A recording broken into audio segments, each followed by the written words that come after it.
Halo, perkenalkan nama saya Stephanie Albanesa Putra. Di sini saya bersama Caroline dari kelas 12 IPS 3 akan menjelaskan mengenai materi geografi, flora, dan fauna. Materi pertama yang akan kita bahas adalah faktor penyebaran flora dan fauna, yang dimana pada faktor ini terdapat 4 poin penting yang akan kita bahas, yaitu faktor iklim, faktor edafik atau tanah, faktor fisiografi atau relief bumi, dan faktor makhluk hidup atau biotik. Mari kita bahas lebih lanjut bagian-bagian yang terdapat di dalam faktor klimatik, yaitu ada suhu. Suhu merupakan kondisi udara yang sangat berpengaruh terhadap kehidupan tumbuhan dan hewan. Tinggi rendahnya intensitas penyinaran matahari bergantung pada suhu datangnya sinar matahari, letak ligan, jarak atau lokasi daratan terhadap laut. Selanjutnya ada kelembaban udara. Kelembaban udara menunjukkan banyaknya uap air yang terkandung di dalam udara. Lebih lanjut, kelembaban berpengaruh langsung terhadap kehidupan tumbuhan atau yang kita sebut dengan flora.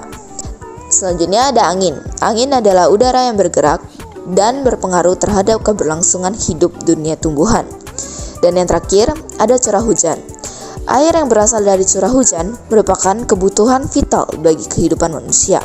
Apabila tidak ada air, mustahil makhluk hidup dapat membentuk kehidupan di bumi. Faktor yang kedua adalah faktor edafik atau yang biasa kita kenal dengan tanah. Faktor edafik juga menjadi faktor yang berpengaruh bagi kehidupan makhluk hidup di permukaan bumi. Tanah yang subur akan memberikan dampak yang baik bagi pertumbuhan tanaman. Faktor-faktor fisik tanah yang mempengaruhi antara lain tekstur, tingkat kegemburan, mineral organik atau humus, unsur hara, kandungan air tanah, dan kandungan udara tanah. Faktor yang ketiga adalah faktor fisiografi yang mempengaruhi kehidupan makhluk hidup, meliputi ketinggian tempat dan juga bentuk lahan. Ketinggian tempat sangat berpengaruh terhadap perubahan suhu udara.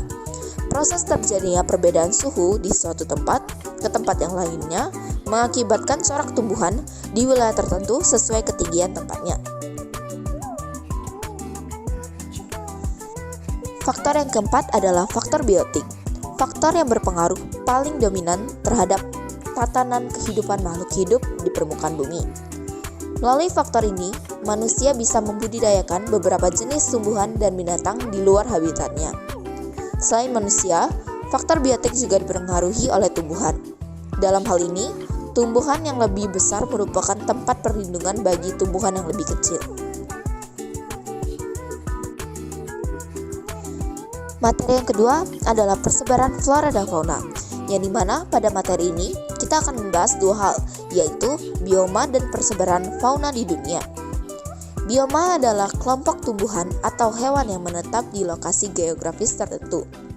Artinya, kelompok hewan atau tumbuhan ini tidak dapat ditemukan di daerah lain.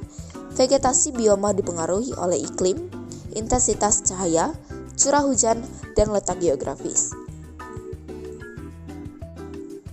Persebaran fauna di dunia. Persebaran fauna ini terbagi atas kawasan atau zona. Yang pertama, zona Palearktik. Kawasan persebaran fauna Palearktik meliputi bagian utara benua Asia dan Eurasia, Himalaya, Afghanistan, Persia, Afrika, Inggris, dan Jepang. Beberapa jenis fauna yang hidup di wilayah Palearktik antara lain fauna khas seperti tikus, bison, landak, dan menjangan kutub. Fauna yang terbatas penyebarannya seperti unta, rusa kutub, dan beruang kutub. Beberapa jenis reptil yang berhubungan dengan fauna Ethiopian dan Oriental.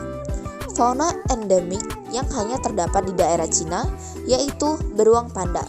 Zona yang kedua adalah zona nearktik.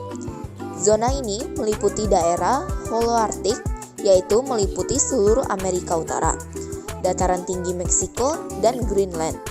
Beberapa jenis fauna khas di wilayah nearktik antara lain antelop bertanduk cabang 3, parilie, dog sejenis tupai dari Amerika Utara, kolkum atau yang disebut kalkun, burung biru, salamander, bison, caribou, mockingbird, dan muskon.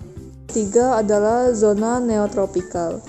Wilayah neotropikal meliputi zona persebaran fauna di Amerika Selatan, Amerika Tengah, dan Meksiko. Contoh hewan yang hidup di wilayah neotropikal adalah primata, kelelawar, rodent atau pengerat, terenggiling, bison, kukang, dan lain sebagainya. Yang keempat adalah zona wilayah Etiopian. Persebaran fauna Etiopian ini meliputi daerah Afrika sebelah selatan, Gurun Sahara, Madagaskar, dan wilayah Arabia bagian selatan. Wilayah Etiopian memiliki kurang lebih 160 vertebrata darat dan memiliki beberapa fauna khas. Fauna khas di wilayah daratan Afrika, misalnya gajah, singa, cheetah, hyena, jerapah, zebra, unta, dan badak Afrika. Fauna yang mirip dengan daerah oriental adalah jenis kucing dan anjing, lemur, babon, gorila, dan simpanse. Sedangkan fauna khas Pulau Madagaskar, misalnya kuda nil kecil atau pygmy hippopotamus, dan beberapa burung endemik seperti burung gajah besar. Yang kelima adalah zona oriental. Wilayah persebaran fauna oriental meliputi seluruh Asia Tenggara dan Selatan, termasuk Indonesia bagian barat. Kondisi lingkungan fisik wilayah oriental cukup bervariasi. Sebagian besar beriklim tropis, sehingga banyak terdapat hutan tropis yang kaya akan flora dan fauna. Beberapa fauna khas yang hidup di wilayah oriental antara lain harimau, gajah, gibbon, orangutan, bekantan, monyet, badak bercula satu, menjangan, antelop, tapir, dan babi rusa. Terdapat beberapa fauna endemik yang hanya hidup di daerah tertentu, misalnya anoa di Sulawesi dan komodo yang hanya terdapat di Pulau Komodo dan pulau-pulau kecil di sekitarnya. Yang keenam adalah wilayah Australian. Daerah yang termasuk dalam wilayah persebaran fauna australis adalah benua Australia, Selandia Baru, Papua, Maluku, dan pulau-pulau kecil di sekitar Samudra Pasifik. Beberapa hewan khas wilayah fauna Australia antara lain kiwi, koala, oposum layang atau pemanjat berkantung, kanguru, pohon burung penghisap madu, burung emu, kakak tua, kasuari nokbia atau landak irian, walabi, cendrawasih. Selain beberapa fauna di atas, juga terdapat beberapa fauna endemik yang hanya terdapat di satu wilayah, yaitu tuatara atau Sephnodon punctatus, sejenis amfibi purba yang hanya terdapat di Selandia Baru, dan Tasmanian devil yang terdapat di Pulau Tasmania.